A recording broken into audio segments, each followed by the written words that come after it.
Hello my dear students.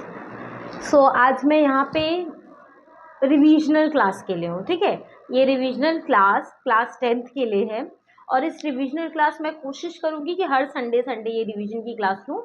इस revision class का हमारा बेसिक ये है कि बच्चा रोज मैं मैक्सिमम 10 to 15 क्वेश्चन कवर करूँगी। 10 लाइक 8 10 ऐसे क्वेश्चन हम लोग हर संडे कवर कर लेंगे। तो दिसंबर आपको पता है कि फरवरी से आपको एग्ज़ाम स्टार्ट हो जाएंगे, तो तब तक तो बहुत सारे क्वेश्चन हमारे कवर हो जाएंगे। आज मैं कुछ आई गेस मेरे पास 8-9 क्वेश्चंस हैं, फाइन, और वो इम्पोर्टेंट क्वेश्चन है, वो किसी न किसी फॉर्म में रिपीट हो जाते हैं।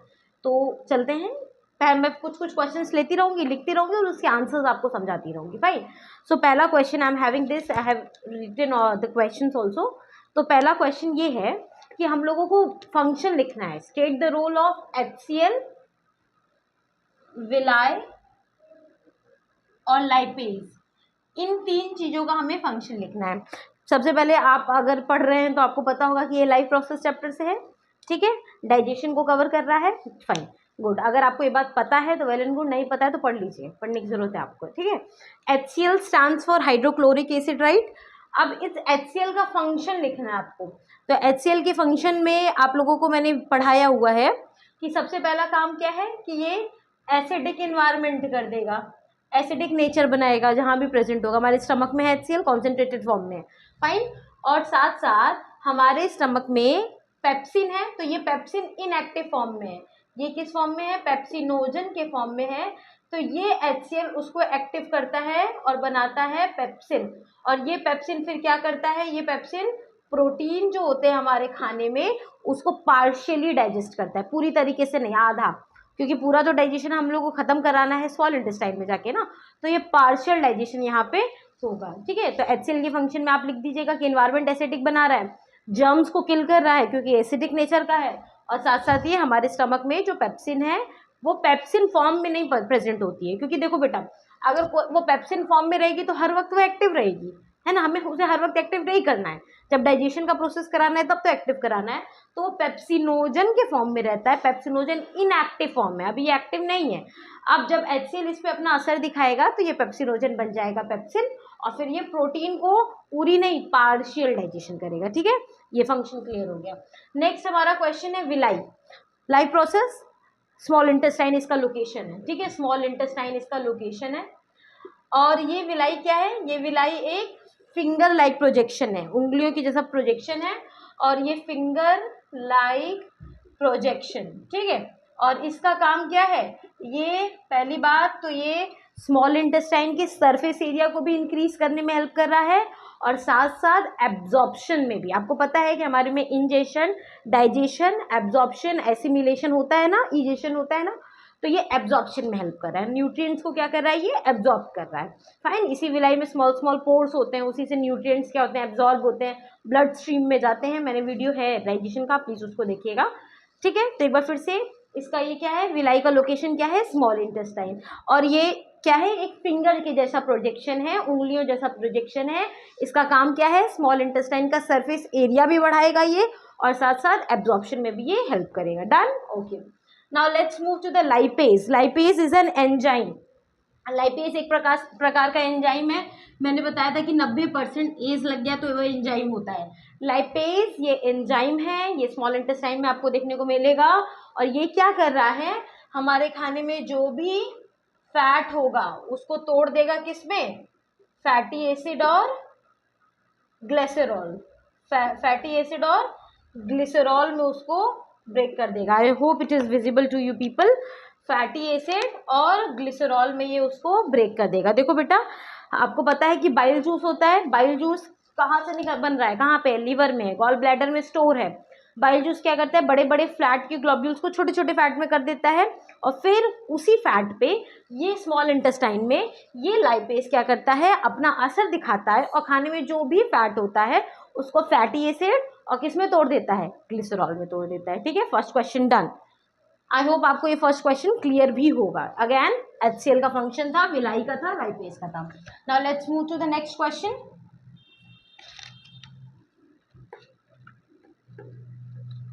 नेक्स्ट क्वेश्चन हमारा क्या है? How is the response of leaves of a sensitive plants different from the downward movement of the root? I'll write the question also. How is the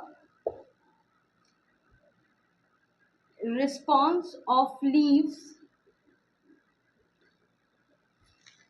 of a sensitive plant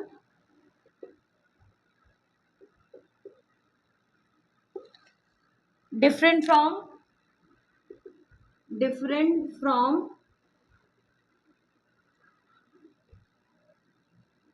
downward movement of the root? इस क्वेश्चन का पहले मतलब समझिए कि आपने control and coordination वाले section में प्लांट के बारे में पढ़ लिया होगा, ठीक है। उसमें क्वेश्चन है कि ये जो हमारा सेंसिटिव प्लांट है, सेंसिटिव प्लांट का एक एग्जांपल मिमोसा प्यूटिका, और ये मिमोसा प्यूटिका कौन सा पेड़ है? छुई मुई का पेड़ है।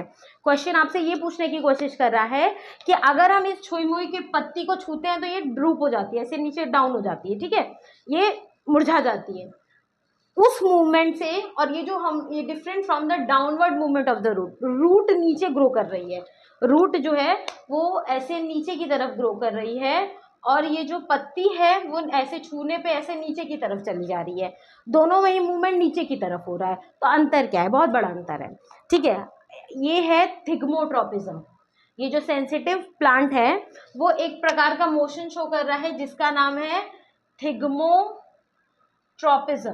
बेटा देखो, थिग्मो मतलब क्या होता है? टच, और ट्रोपिज्म का मतलब होता है मूव करना, मतलब टच के प्रति, टच एक उसके लिए सेंसिटिविटी है, टच के प्रति वो मूवमेंट शो कर रहा है, ठीक। तो वो थिग्मोट्रोपिज्म शो कर रहा है। और रूट क्या कर रहा है? रूट शो कर रहा है जियोट्रोपिज्म। इसका जियो मीन्स अर्थ, मतलब ग्रेविटी के प्रति, ग्रेविटी लग रही है नीचे की तरफ, तो ग्रेविटी के प्रति वो रूट नीचे ग्रो कर रहा है, तो वो जियोट्रोपिज्म शो कर रहा है।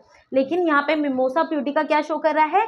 थिग्मोट्रोपिज्म। तो क्वेश्चन क्या था कि कोई जो ये छुई हुई की पत्ती, जैसा एग्जांपल मैं दे रही हूँ आपको, तो उसको छुओ तो ऐसे उसकी पत्ती ऐसे नीचे हो जाती है और रूट भी नीचे की तरफ ग्रो कर रही है। इन शॉर्ट ग्रो दोनों ही तरफ डाउनवर्ड हो रहा है। What is the difference?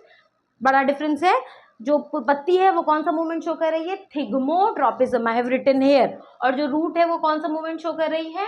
Geotropism, I have written here. Take this question done. Okay, now let's move to the next question, that is what is biomagnification? अब देखो बेटा, बायोमैग्निफिकेशन, बायोमैग्निफिकेशन आपका environment chapter से question है ना, अलग अलग chapter इसीलिए मैंने ऐड ऑन कर लिया है। बायोमैग्निफिकेशन, बायोमैग्निफिकेशन बहुत इंपॉर्टेंट चीज है, क्वेश्चन पूछता है हर साल क्या रिपीटेड क्वेश्चन हैं ये। बायोमैग्निफिकेशन में क्या होता है बेटा कि जैसे कि तुम ये जो केमिकल का हर ट्रॉफिक लेवल में डिपोजिशन होता है हम लोगों के हर, जैसे कि मान लो ग्रास है, ठीक है बेटा, अब इस ग्रास को खाने वाली मान लो काऊ है, और इस काऊ को मान लो इंसान मार, काऊ का एग्जांपल ले रही हूँ मैं, I am taking the example of dear, ठीक है, और इस डियर को मार के डियर को खा गया या कोई लॉयन, ठीक है, ये एग्जांपल ऐसे शॉर्ट में ले रहे हैं। ग्रास लिया मैंने, अब यहाँ पे आप देख रहे हो कि ये ग्रास को खाया डियर ने, डियर को खाया लॉयन ने। Just an example to explain you. Biomagnification का मतलब होता है कि अलग अलग फूड के लेवल में क्या हो रहा है, अलग अलग फूड के लेवल में केमिकल्स का डिपोजिशन होता जा रहा है, ठीक है, अलग अलग फूड के लेवल में केमिकल का क्या होता जा रहा है? डिपोजिशन होता जा रहा है। फाइन, जैसे कि ये ग्रास है, अब ग्रास में सॉइल में जो भी केमिकल होगा वो इसके में गया, क्योंकि ग्रास सॉइल में ग्रो किया, अब इसके में केमिकल गया, अब इसको खाने वाला डियर था, अब डियर में क्या, अब वो केमिकल पास ऑन किसके पास गया? डियर के पास गया।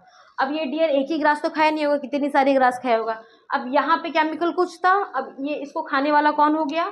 डियर इसको खा लिया, केमिकल पास हुआ, अब इस डियर को खाने वाला क्या हो गया?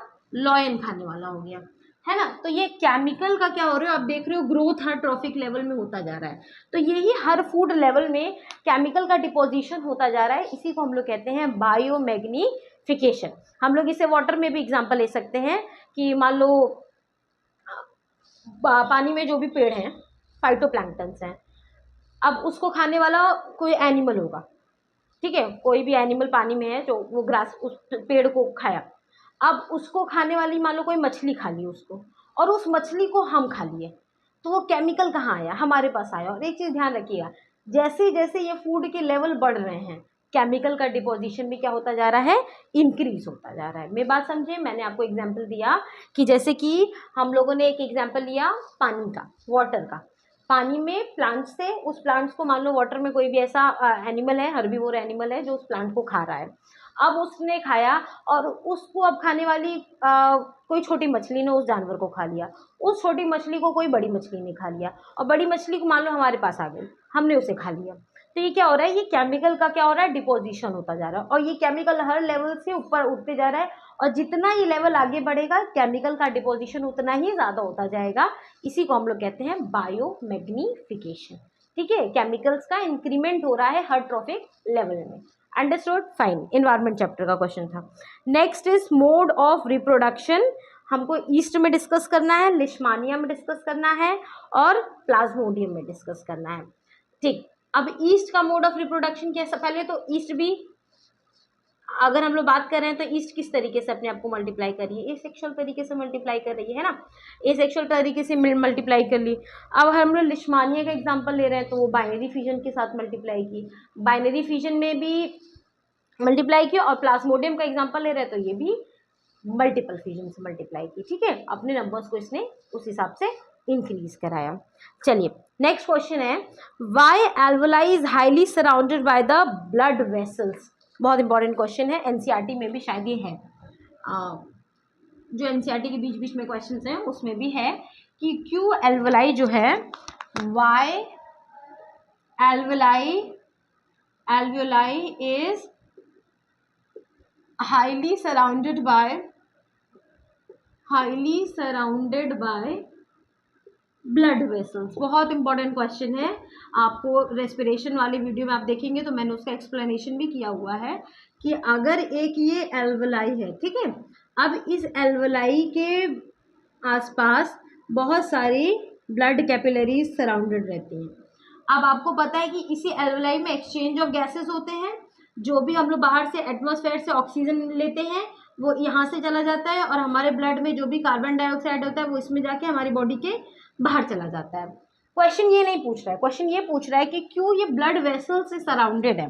तो बेटा जितना ज़्यादा ये ब्लड वेसल से सराउंड होगा उतना ही ज़्यादा एक्सचेंज ऑफ गैस होगा, और जितना ज़्यादा एक्सचेंज ऑफ गैस होगा उतना ही मैक्सिमाइज रेस्पिरेशन हम लोग करेंगे, ब्रीथिंग हमारा बढ़ रहा है, रेस्पिरेशन हम उतनी तेज़ी से अच्छे से मैक्सिमाइज होगा।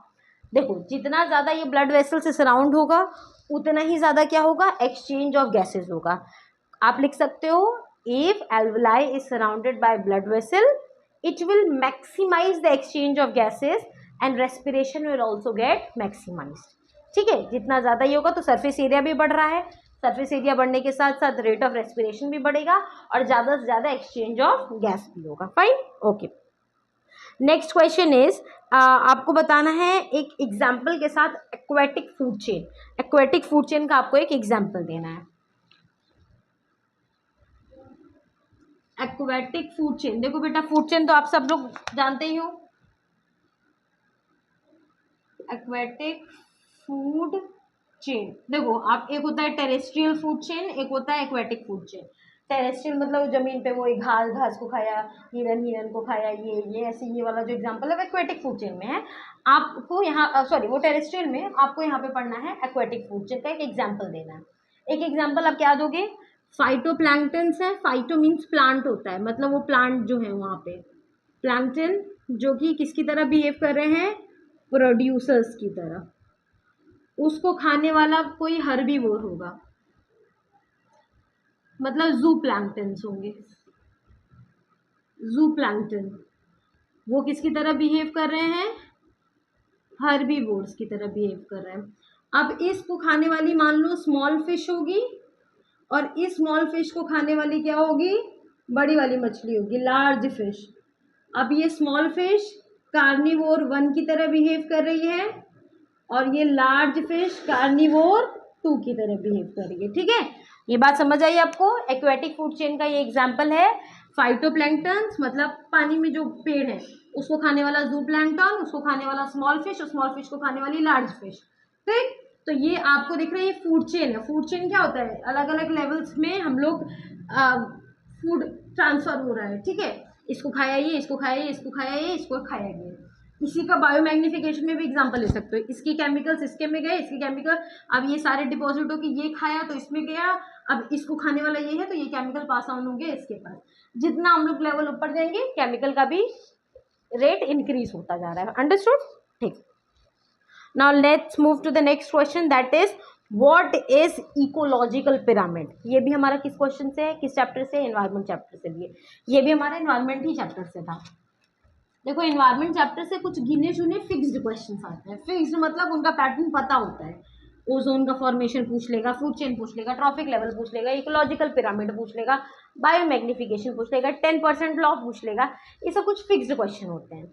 ठीक है, तो इसको जरूर अच्छे से पढ़ लीजिएगा, इससे नंबर आपको अच्छे से आप गेन कर सकते हो इस चैप्टर से। क्वेश्चन है व्हाट इज इकोलॉजिकल पिरामिड। सी बेटा, इकोलॉजिकल पिरामिड क्या होता है, एक ग्राफिकल रिप्रेजेंटेशन होता है।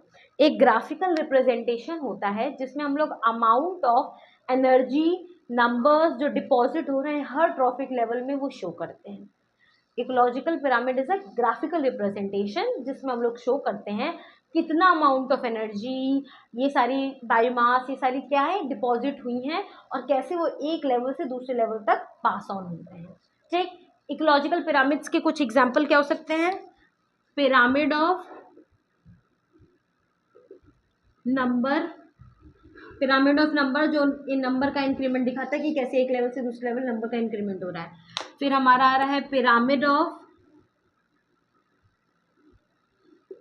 बायोमास और फिर हमारा आ रहा है पिरामिड ऑफ एनर्जी। ये 3 पिरामिड तो आपको पढ़ना ही पढ़ना है।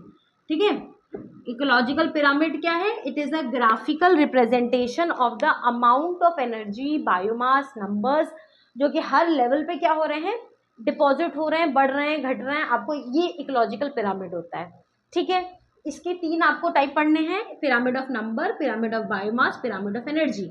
नंबर में हम लोग नंबर के बारे में पढ़ते हैं, बायोमास में कितने, उसका बेसिकली बायोमास क्या होता है, कितना लिविंग मैटर है वो, और एनर्जी इसके बारे में भी अगर हमें नेक्स्ट क्वेश्चन मिलता है तो मैं एक एक करके भी मैं बता दूंगी। ठीक है, नेक्स्ट और ये लास्ट क्वेश्चन है 10% लॉ, बहुत इंपॉर्टेंट क्वेश्चन है। ठीक है, 10% लॉ। 10% लॉ हमसे ये कहने की कोशिश करता है, पहली बात तो ये 10% लॉ दिया गया था लिंडमैन द्वारा और ये हमसे ये 1942 में दिया गया था। ये 10% लॉ हमसे ये कहता है कि देखो हर एक लेवल होता है, जैसे प्रोड्यूसर होता है, फिर हर्बीवोर होता है, कार्निवोर होता है, ऐसे होता है ना। तो 10% लॉ हमसे ये कहता है कि जितना भी एनर्जी एक लेवल के पास है वो अपना 10% ही आगे वाले लेवल को देगा। फूड चेन क्या कहता है कि फूड चेन एक चेन है, चेन मतलब जहाँ से शुरू वहीं पे एक तरीके से ख़त्म हो रहा है, एक साइकिल की तरह एक फूड चेन है ये, जहाँ से एनर्जी एक लेवल से दूसरी लेवल पास ऑन हो रही है। ठीक, तो ये जो एनर्जी पास ऑन हो रही है इसमें 10% लॉ आपसे ये कहने की कोशिश करता है कि एक लेवल से जब हम लोग दूसरे लेवल की तरफ बढ़ते हैं और तीसरे लेवल की तरफ बढ़ते हैं, तो जैसे मैं हूँ, फिर मेरे साथ कोई और है, फिर उसके साथ कोई और, तो मैं अपना 10% एनर्जी, जैसे मान लो कि ये है, ये इसको जो भी एनर्जी मिली, ठीक है, मान लो 1000 किलो जूल एनर्जी मिली, 1000 किलो जूल एनर्जी मिली, तो ये अब उसका सिर्फ और सिर्फ 10% ही आगे वाले को देगा। बाकी जो भी इसके पास बच रहा है परसेंट, उसको में ये अपने काम के लिए यूज़ करेगा और फिर क्या करेगा, या तो इन्वायरमेंट को दे देगा, और आगे में ये क्या कर रहा है, और आगे वाले लेवल के लिए ये सिर्फ और सिर्फ 10%, मतलब कि मैं जो भी काम कर रही हूँ मैं अपने आगे वाली जनरेशन के लिए सिर्फ 10% अपने पूरे पैसे के हिस्से को बचा के दे रही हूँ, फिर वो आगे वाली जनरेशन को सिर्फ 10% ही आगे बढ़ा के दे रहे हैं।